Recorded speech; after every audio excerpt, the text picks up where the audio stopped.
Bonjour, nous sommes avec une démonstration de la plateforme Trading in Python. Je vous montre pourquoi il ne faut pas aujourd'hui trader Duke Energy. Je lance la plateforme Trading in Python. Je suis positionné avec Duke Energy un intervalle de 1 jour à une période de 2 ans pour aller observer le cours avec la stratégie technique des Tables Multiframe. Récupération des données et les Tables s'affichent ici. Alors Duke Energy est une très belle stock avec un slope de 8%. Hein. Vous investissez dans Duke Energy et sur ces 2 dernières années, vous gagnez 8%. Je vous montre pourquoi il faut cesser de trader Duke Energy. Nous avons les stables. Je mets en continu pour enlever les week-ends et faire un graphe plus continu. Et ici, je remarque que mes stables en fait sont peut-être assez mal adaptés au cours de Duke Energy. Je vais donc aller chercher une bandwidth qui correspond au cours de Duke Energy. Une échelle de temps. Donc vous voyez ici 4 tables. 1 jour, 4 jours, 8 jours, 12 jours. Je vous montre. Voici les tables 1 jour, 4 jours, 8 jours. On a ainsi une décomposition temporelle, un échantillonnage à 4 périodes différentes.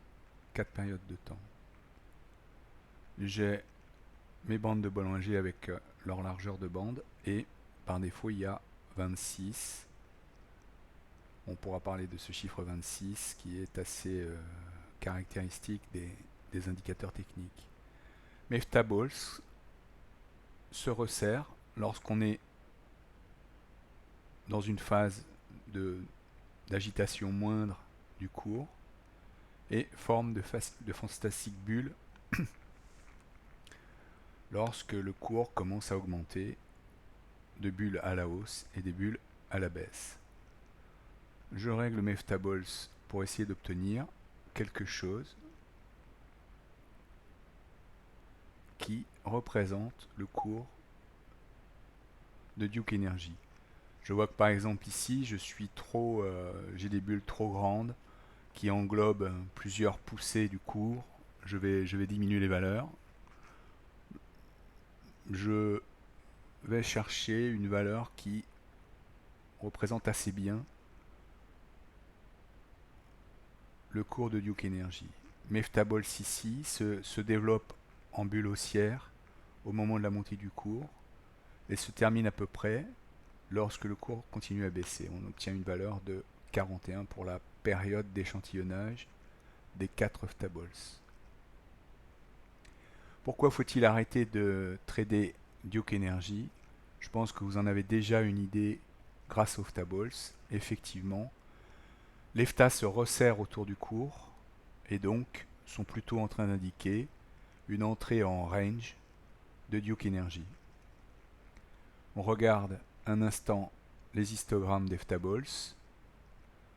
Bon, ces histogrammes sont simplement en fait la différence entre les courbes pour essayer de mettre en évidence les bulles haussières. Ici, on a une fantastique bulle haussière qui est repérée par une montée positive de l'histogramme supérieur, donc toutes les FTA qui se développent au-dessus des moyennes mobiles, et les FTA qui se développent en dessous des moyennes mobiles. Ici, on voit bien la somme, l'ensemble de ces deux histogrammes montre le développement d'une bulle haussière qui se termine. Alors elle se termine en haut de l'histogramme du bas par un resserrement des FTA du bas. Ici donc autour du cours de Duke Energy, on a des histogrammes qui, l'histogramme du haut surtout, montre une certaine... le cours est complètement dissonant. Les histogrammes ne montrent pas de poussée positive. Duke Energy est donc en train d'entrer en range.